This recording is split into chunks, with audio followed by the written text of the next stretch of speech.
Hello guys, welcome back to our YouTube channel. तो इस video के अंदर हम डिस्कस करेंगे क्लास 8 का maths NCERT chapter number 12 exponent and power exercise 12.1 का क्वेश्चन नंबर 2। क्वेश्चन नंबर 2 है हमारे पास, simplify and express the result in power notation with positive exponent. ठीक है, इस क्वेश्चन के अंदर आपको क्या करना है, इसे आपको सिंप्लीफाई करना है सबसे पहले, और सिंप्लीफाई करने के बाद में इसको पावर के फॉर्म में लिखना है। क्लियर है? और पावर मतलब एक्सपोनेंट के फॉर्म में लिखना है, और एक्सपोनेंट के फॉर्म में भी कैसे, पॉजिटिव एक्सपोनेंट होनी चाहिए। पावर नोटेशन मतलब पावर के फॉर्म में, मतलब एक्सपोनेंट के फॉर्म में लिखना है, और पॉजिटिव एक्सपोनेंट होनी चाहिए। ये बात आपको ध्यान रखनी है इस क्वेश्चन के अंदर। ठीक है, तो क्वेश्चन सेकंड का फर्स्ट पार्ट है हमारा।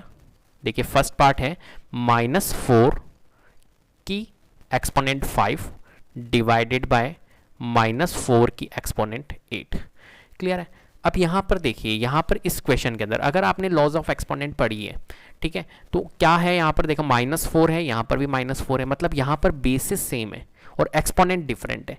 ठीक है, बेसिस जब भी आपकी सेम होगी तो आपको याद आनी चाहिए कि बेस सेम होता है और एक्सपोनेंट डिवीजन के अंदर हो। देखो यहाँ पर क्या है, ये -4 की एक्सपोनेंट 5 है, यहाँ पर -4 की एक्सपोनेंट 8 है, और यहाँ पर डिवीजन है।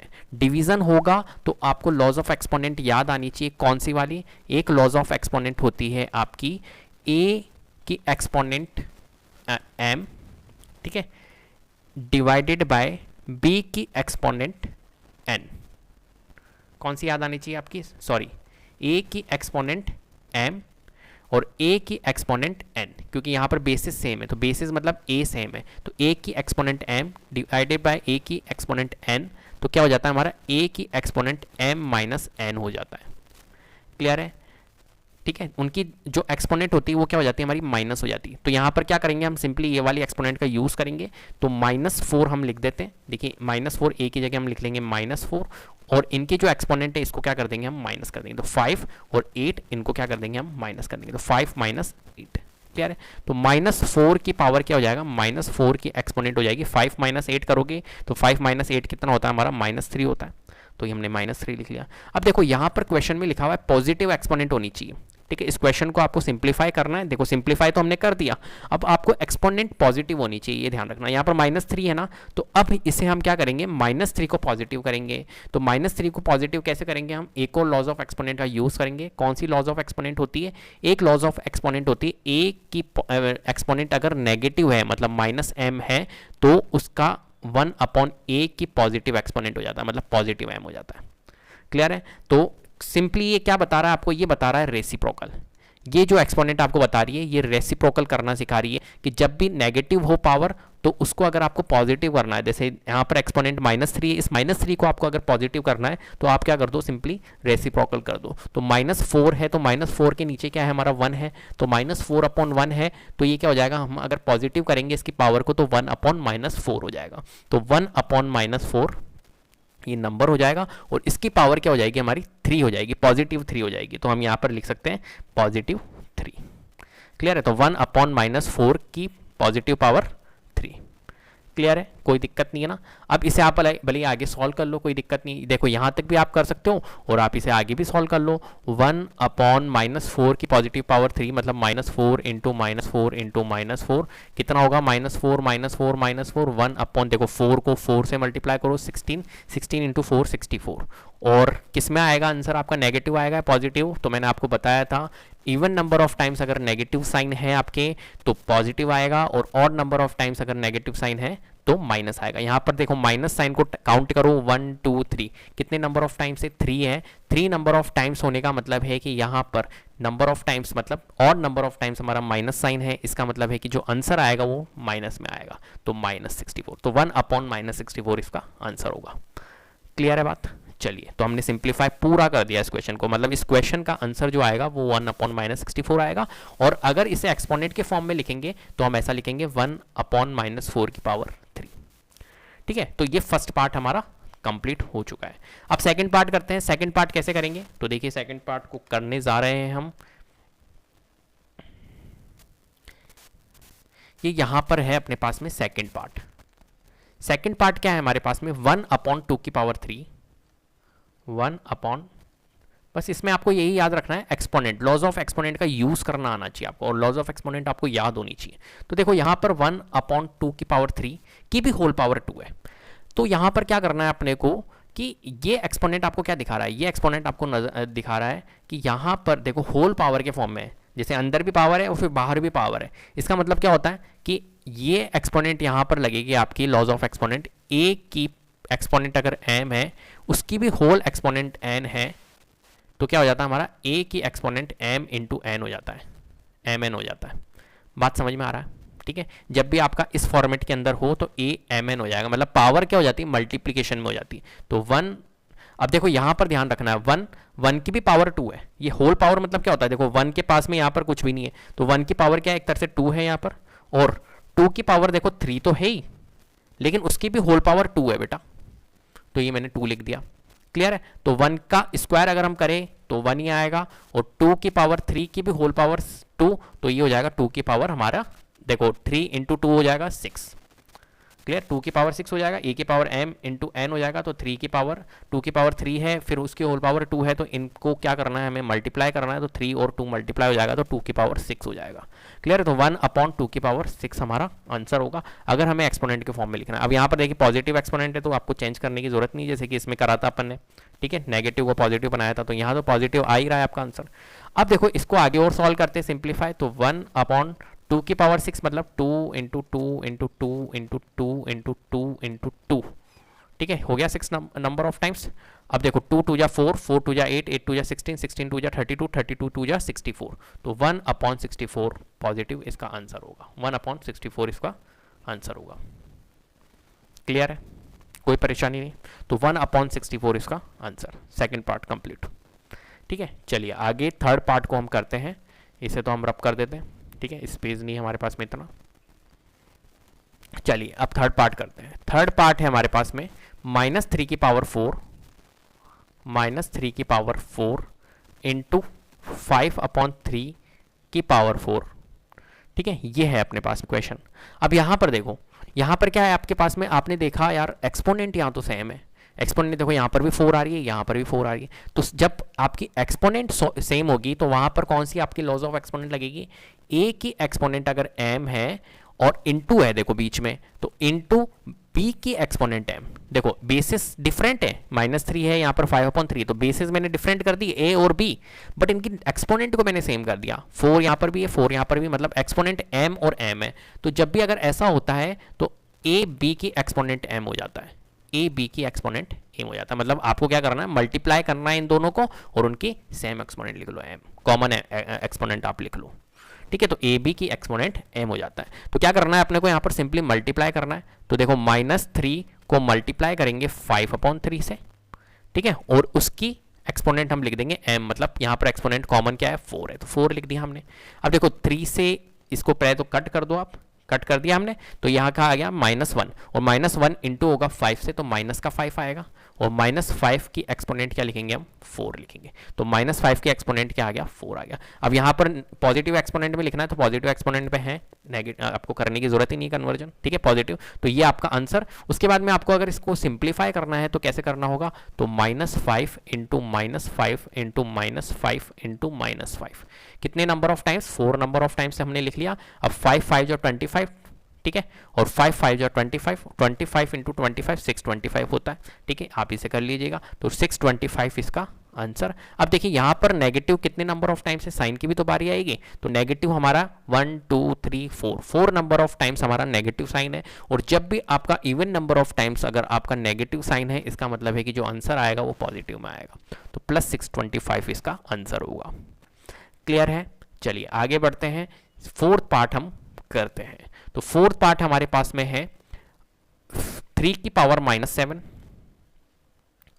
3 की पावर -7 डिवाइडेड बाय 3 की एक्सपोनेंट -10, इनटू करना है 3 की एक्सपोनेंट -5, ठीक है। तो 3 की एक्सपोनेंट -7 है, 3 की एक्सपोनेंट -10 है, तो यहाँ पर क्या करना है, और देखिए यहाँ पर बेसिस सेम है, बेसिस आपके सेम है, ठीक है, और डिवीजन के अंदर है, तो जब भी बेसिस सेम होंगे और डिवीजन में होंगी तो एक लॉज ऑफ एक्सपोनेंट आपको याद होनी चाहिए, कौन सी, a की exponent m divided by b की एक्सपोनेंट m, सॉरी a ही होगा क्योंकि बेस क्या है हमारा सेम है ना, तो a की एक्सपोनेंट n, तो क्या हो जाता है हमारा a की एक्सपोनेंट m माइनस n। मतलब जब भी आपके बेसिस सेम है तो और डिवीजन के अंदर है तो आपकी एक्सपोनेंट जो होनी चाहिए वो क्या होनी चाहिए, नेगेटिव हो जानी चाहिए, तो m माइनस n हो गया।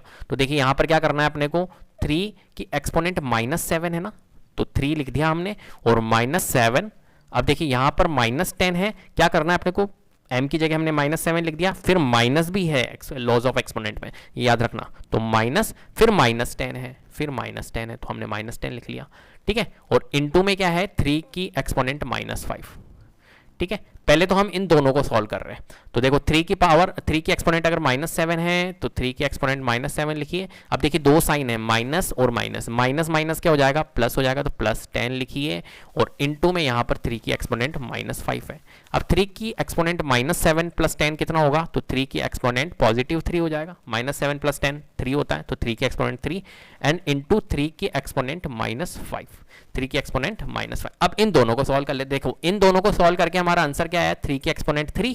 अब 3 की एक्सपोनेंट 3 को हम क्या करेंगे, 3 की एक्सपोनेंट -5 से करेंगे सॉल्व। तो 3 की एक्सपोनेंट -5 है तो इसे कैसे सॉल्व करेंगे, यहां पर देखिए बेसिस सेम है, पावर डिफरेंट है, बेसिस सेम है, तो जब भी बेसिस सेम होता है तो फिर कौन सी आइडेंटिटीज लगती है, ये वाली, लेकिन यहां पर बीच में मल्टीप्लिकेशन है, ध्यान रखना। तो यहां पर आपको लॉज ऑफ एक्सपोनेंट कौन सी यूज करनी है, a की एक्सपोनेंट m इंटू में a की एक्सपोनेंट अगर n हो तो a की एक्सपोनेंट m प्लस n हो जाता है। देखो डिवीजन अगर होता है तो नेगेटिव माइनस होता है, और अगर आपका बेसिस सेम है और मल्टीप्लिकेशन साइन है बीच में तो आपका क्या हो जाएगा, हमारा प्लस हो जाएगा, क्या हो जाता है, एक्सपोनेंट जो होती है वो प्लस हो जाती है, ठीक है। चलिए अब इसे कर लेते हैं, तो 3 की एक्सपोनेंट 3 और यहाँ पर क्या करना है, इन एक्सपोनेंट को प्लस ही तो करना है सिंपली, तो 3 प्लस फिर ये क्या है -5 है, तो क्या कर देंगे हम 3 की पावर 3 प्लस माइनस क्या होगा, माइनस होगा, माइनस लिख देंगे 3 फिर 5 लिख देंगे, 3 -5। अब देखिए यहाँ पर 3 और 3 -5 कितना होता है, -2 होता है,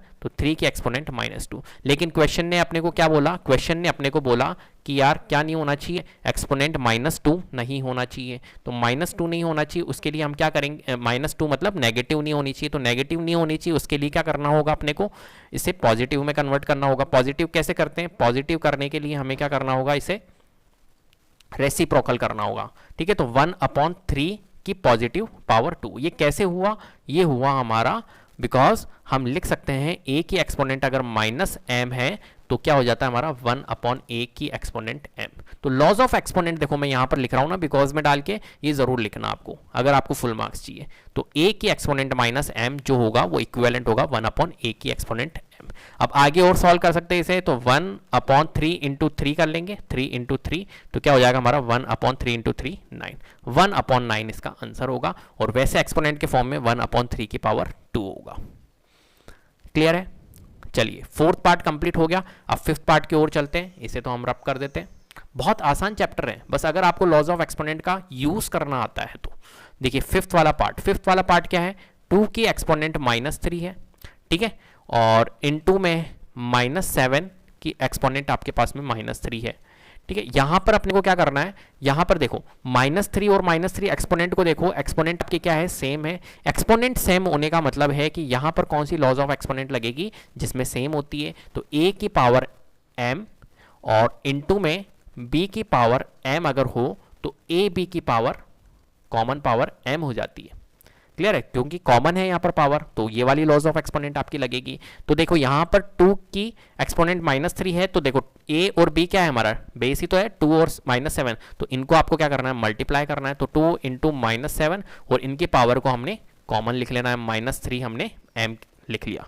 क्लियर है, इस तरीके से आपको इस क्वेश्चन को सॉल्व करना है। तो 2 इंटू -7 कितना होगा, -14, -14 की एक्सपोनेंट क्या है हमारे पास में, -3 है, ठीक है। -14 की एक्सपोनेंट -3, लेकिन क्वेश्चन ने क्या कहा कि आपको क्वेश्चन को पॉजिटिव एक्सपोनेंट के अंदर लिखना है। तो पॉजिटिव एक्सपोनेंट के अंदर कैसे लिखेंगे, आपको क्या करना है, को सिंपली रेसिप्रोकल कर देना। तो -14 का रेसिप्रोकल क्या होगा हमारा, 1/-14, 1/-14, और इसकी एक्सपोनेंट क्या हो जाएगी, पॉजिटिव एक्सपोनेंट हो जाएगी, मतलब पॉजिटिव एक्सपोनेंट +3।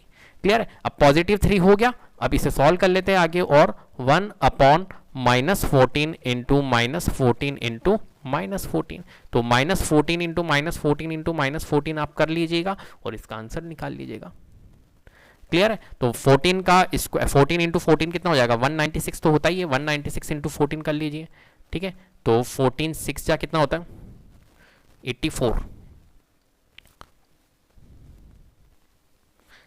126 प्लस 8 कितना होगा हमारा, 134, और 14 1 जा 14 प्लस 13 27, 2744। तो 1 अपॉन हम कह सकते हैं 2744। अब देखो नेगेटिव साइंस कितनी बार है, 1 1 1 2 3, negative sign 3 number of times है, 3 नंबर ऑफ टाइम्स मतलब odd number of times, odd number of times मतलब नेगेटिव साइन अगर ऑड नंबर ऑफ टाइम्स होता है तो हमारा जो आंसर आता है फाइनल वो नेगेटिव में आता है, तो माइनस, तो 1 अपॉन 2744 इसका आंसर होगा। और एक्सपोनेंट के अंदर हम लिख सकते हैं 1 अपॉन -14 की पावर 3। क्लियर है? इस तरीके से इन क्वेश्चंस को आपको सॉल्व करना है। तो बहुत आसान क्वेश्चन है, एग्जाम्स में पूछे जाते हैं। लॉज ऑफ एक्सपोनेंट कौन सी यूज हो रही है याद रखना। देखो यहाँ पर भी अपन ने एक लॉज ऑफ एक्सपोनेंट का यूज किया, ध्यान रखना, अपन ने यहाँ पर लिखा नहीं, देखो यहाँ पर लॉज ऑफ एक्सपोनेंट लिखो, कौन सी यूज करिए, रेसिप्रोकल वाली करिए ना, तो लेस, एक मिनट यहाँ पर लिखो, यहाँ पर रेसिप्रोकल वाली यहाँ पर यूज करिए अपन ने, तो यहाँ पर लिखो बिकॉज a की एक्सपोनेंट -m अगर हो तो 1 अपॉन a की एक्सपोनेंट m हो जाता है, इसलिए अपन ने ये 1 अपॉन में करा, रेसिप्रोकल कर दिया इसे। क्लियर है? तो लॉज ऑफ एक्सपोनेंट आपको लिखना जरूरी है अगर फुल मार्क्स चाहिए। क्लियर है? तो उम्मीद करता हूँ आपको वीडियो पसंद आई होगी। अगर वीडियो पसंद आई है तो प्लीज़ लाइक कीजिए, शेयर कीजिए और चैनल को सब्सक्राइब कर लीजिएगा, बेल आइकन को जरूर प्रेस कर लीजिएगा जिससे कि अपकमिंग वीडियोस के नोटिफिकेशन आपको टाइम टू टाइम मिलते रहे। Thank you so much.